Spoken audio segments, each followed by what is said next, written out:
மா ம் எனக்கு இப்போதைக்கு கல்யாணம் வேண்டாமா. அப்பா கிட்ட சொல்லுமா. ஏண்டி படிக்கணும்னு சொன்ன, மாப்பிள்ளை வீட்ல படிக்க வைக்கிறேன்னு சொல்லிட்டாங்க. அப்புறம் என்ன உனக்கு? இல்லம்மா அது வந்து வேற என்ன? ஏதாவது காதல் கன்றாவின்னு இழுத்து வச்சிருக்கியா? அப்படியெல்லாம் எதுவும் இல்லம்மா. அப்புறம் என்னடி உனக்கு பிரச்சனை? பேசாம ரெடி ஆகு. அவ மாப்பிள்ளை கிடைக்காம அல்லாடிட்டு இருக்கா. இவளுக்கு கவர்மெண்ட் மாப்பிள்ளை கிடைச்சும் கசக்குதா?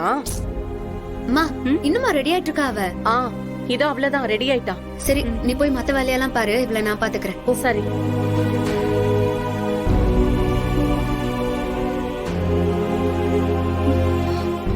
அக்கா எனக்கு இந்த கல்யாணம் வேண்டாம்க்கா. ஏண்டி? அது நான் வந்து நான் ஆகாஷ்னு ஒருத்தரை விரும்புறேன்க்கா. சரி அது ஓகேதான். அதுக்குன்ட்டு இந்த கல்யாணத்தெல்லாம் நிறுத்த முடியாதுல்ல. அக்கா நான் இன்னொருத்தரை லவ் பண்ணிக்கிட்டு இருக்கேன்னு சொல்றேன், உனக்கு புரியலையா? எனக்கு எல்லாம் புரியுதுடி. ஆனா உனக்குதான் நம்ம குடும்பத்தோட சூழ்நிலை புரியாம பேசிட்டு இருக்க. ஆல்ரெடி கல்யாணம் எப்படி நடந்துச்சுன்னு உனக்கு ஞாபகம் இருக்குல்ல. இப்போ நீயும் ஒருத்தரை லவ் பண்ணி கல்யாணம் பண்றேன்னு தெரிஞ்சா அப்பா உடஞ்சே போயிடுவாரு. தயவு செஞ்சு புரிஞ்சுக்கோ. அப்போ நான் கஷ்டப்பட்டா உனக்கு ஓகேவாக்கா?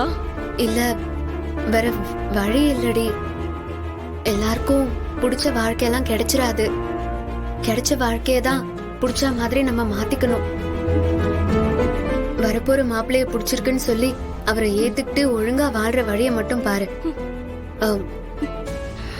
சாரிடி, எனக்கு உன் கஷ்டம் புரியுது. ஆனா என்னாலயும் எதுவும் பண்ண முடியல.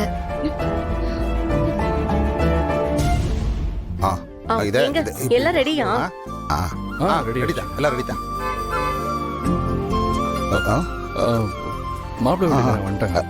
போய் கூட்டிட்டு வாங்க.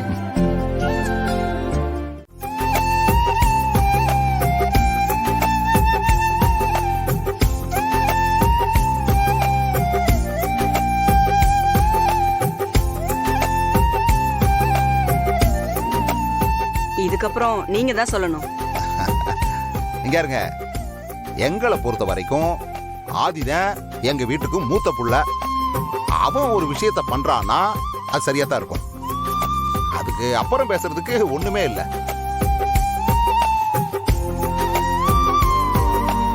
நான் என்ன நினைச்சேன்னா, பவித்ராவுக்கு இந்த பரீட்சை முடிஞ்சதுக்கு அப்புறம் கல்யாணத்தை வச்சுக்கலான்னு இருந்தேன். எங்களுக்கும் அதுல சம்மதம் தாங்க.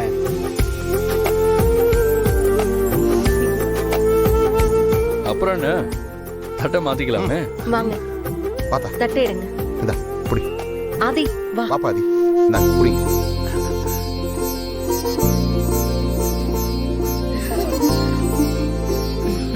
ஆதி புடி வா.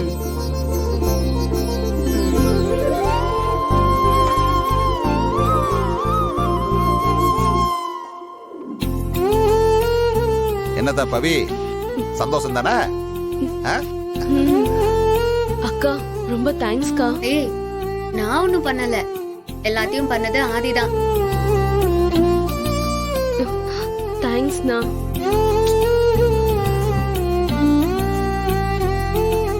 சாரி சார், உங்களை கேட்காம இப்படி ஒரு விஷயத்த பண்ணிட்டேன்.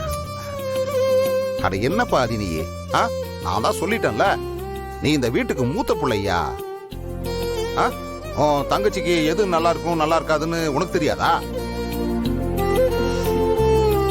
ஏப்பா ஆதி, எனக்கு எந்த வருத்தமும் இல்லப்பா. இப்பதான் மனசு ரொம்ப நிறைஞ்சு போயிருக்கேன். அப்படின்னா நீங்க எல்லாரும் எனக்கு தான் தேங்க்ஸ் சொல்லணும். ஏய் உனக்கு எதுக்கு தேங்க்ஸ் சொல்லணும்? பவியத்தை லவ் பண்ற விஷயத்த நான் தானே உங்ககிட்டயோ அப்பா கிட்டயோ வந்து சொன்னேன். ஓ அதனால தானே நீங்க அவங்கள வர வச்சீங்க. அந்த புள்ளதான் இப்ப வந்து ஆதியோட பொண்டாட்டி.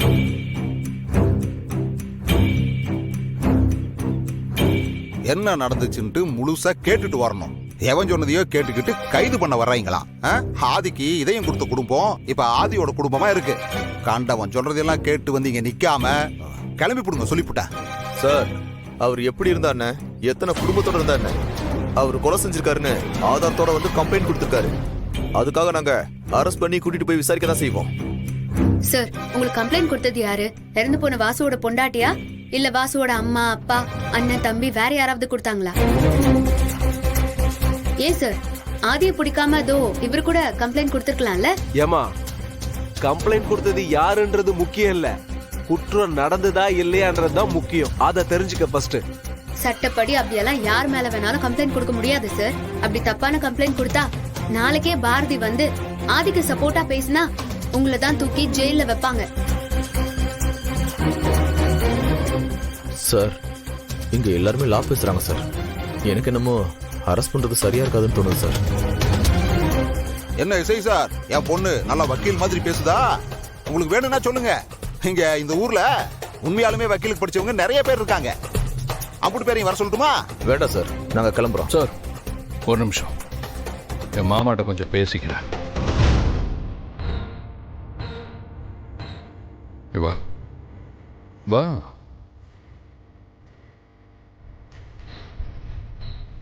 சண்டை போடணும்னா நேரடியாக சண்டை போடு. இப்படி டேஷ் மாதிரி போலீஸை கூட்டிட்டு வராத. நீ எங்க அம்மாவுக்கு மட்டும் தம்பியா பிறக்காம இருந்திருந்த இந்நேரம் நீ இருந்திருக்கவே மாட்டேன். அவன் நல்ல நேரம் எங்க அம்மா கூட பிறந்துட்ட. இவ ஒவ்வொரு தடவையும் ஒன்று மன்னிச்சிட்டே இருப்பேன்னு இப்படி அசால்ட்டாக நினச்சிடாத. எல்லா நேரமும் ஒரே மாதிரி இருக்க மாட்டேன். இப்படி சும்மா மன்னிச்சிட்டே இருக்க மாட்டேன். சார் போலாம் சார். சரி மாமா, பார்க்கலாம். ஓ